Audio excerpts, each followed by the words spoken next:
사도 베드로는 무엇보다도 믿음에 대한 말씀을 이제 먼저 언급하는 것을 찾아볼 수 있습니다. 1절 예수 그리스도의 종과 사도인 시몬 베드로는 우리 하나님과 구주 예수 그리스도의 의를 힘입어 동일하게 보배로운 믿음을 우리와 같이 받은 자들에게 편지하노니라고 말씀하고 있습니다.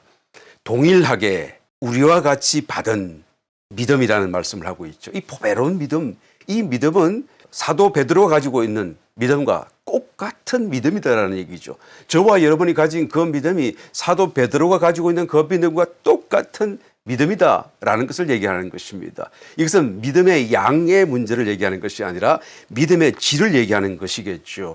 하나님께로부터 받은 믿음이다라는 의미인 것입니다. 이것은 순수하게 그냥 내가 가진 나에게서 난 믿음이 아니라 하나님께로부터 우리가 다 나누어 가진 믿음이기 때문에 나의 믿음도 또 저의 믿음도 베드로의 믿음도 다 동일한 믿음이고 보배로운 믿음이다라는 것을 말하는 것입니다. 아니 어떤 사실을 믿으면 그것은 내가 믿는 것이라고 그냥 단순히 생각합니다. 이것을 우리는 나의 믿음이라고 말을 할 수가 있겠죠.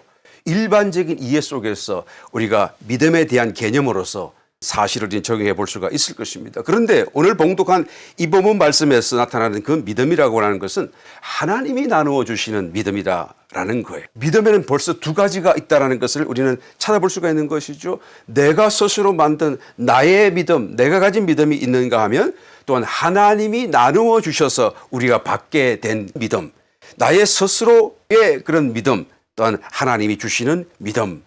로마서 1장 17절 말씀을 찾아보게 되면 복음에는 하나님의 의가 나타나서 믿음으로 믿음에 이르게 하나니 기록된 바 오직 의인은 믿음으로 말미암아 살리라 함과 같으니라. 그렇죠? 이게 믿음으로 먼저 믿었어요. 나의 믿음입니다. 내가 하나님을 믿었어요. 그랬더니 나의 그 믿음이 근거가 되어져서 또 다른 믿음으로 이렇게 비상하는 또 다른 믿음이 나에게 이제 공급되어져서 그 믿음 때문에 살아나는 놀라운 하나님의 구원의 역사가 역사한다라는 말씀을 하고 있는 것이죠.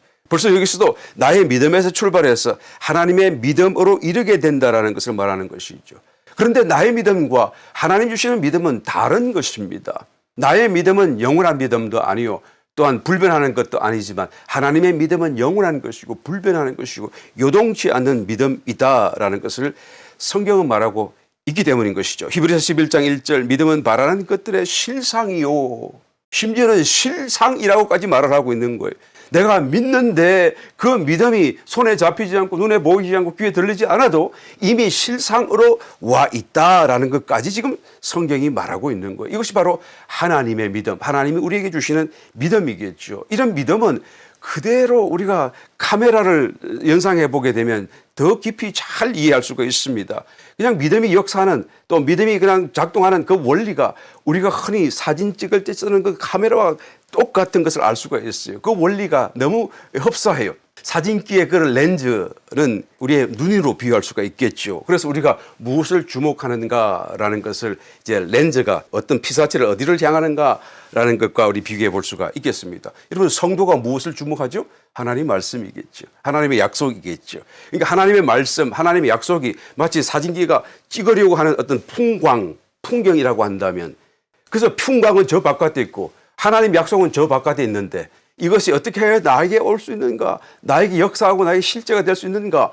이렇게 카메라를 들이대게 되면 어떻게 합니까? 빛이 있어서 그 빛이 그 풍광을 그대로 카메라로 가져오는 것 아니겠습니까? 그런데 카메라의 이 렌즈에 도착을 하긴 했지만 평상시에 렌즈, 카메라는 닫혀져 있지 않아요.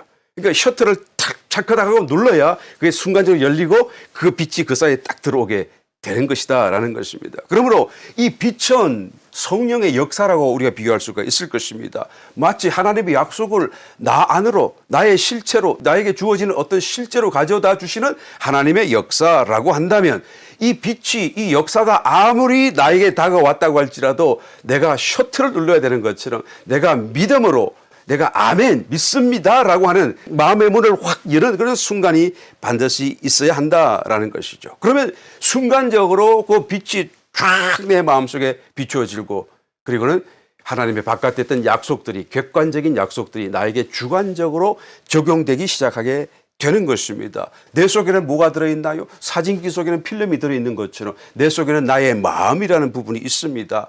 그래서 이 마음, 필름과 같은 이 마음에 하나님의 약속의 말씀이 딱 이렇게 상으로 맺히게 되는 거예요. 내가 셔터를 누르는 그 순간. 그래서 내 마음속에 하나님의 약속이 상을 딱 만들게 되면은 이제는 안 믿을래 안 믿을 수가 없죠. 왜냐하면 내 속에 맺혀져 있기 때문에 잠을 자도 생각이 나고 일을 하다가도 생각이 나고 이 상이 너무 분명하기 때문에 나는 이 말씀에서 떠나갈 수 없고 이미 받은 것처럼 기뻐하게 된다라는 것을 우리가 말할 수가 있는 것이죠. 내 마음속에 하나님의 약속이 분명한 어떤 실체로서 그려지는 단계가 바로 이 단계라고 말할 수가 있는 것입니다. 그리고는 인화지를 가져와서 현상을 하게 되면 필름 속에 있는 내 마음 속에 있는 그 하나님의 약속 또 풍광이 그대로 똑같이 인화지에 현상이 되죠. 또 다른 인화지를 가져도 또 되고 또 가져도 또 되고 계속하여 얼마든지 만들 수 있게 되는, 그래서 이제는 내 마음 속에 들어온 이 믿음을 두고 필름 위에 그려진 상을 두고 빛된 성령이 역사하여 내 마음으로 가져다 주고 그려놓은 그 상을 두고 우리는 하나님의 믿음이다라고 말할 수가 있는 것입니다.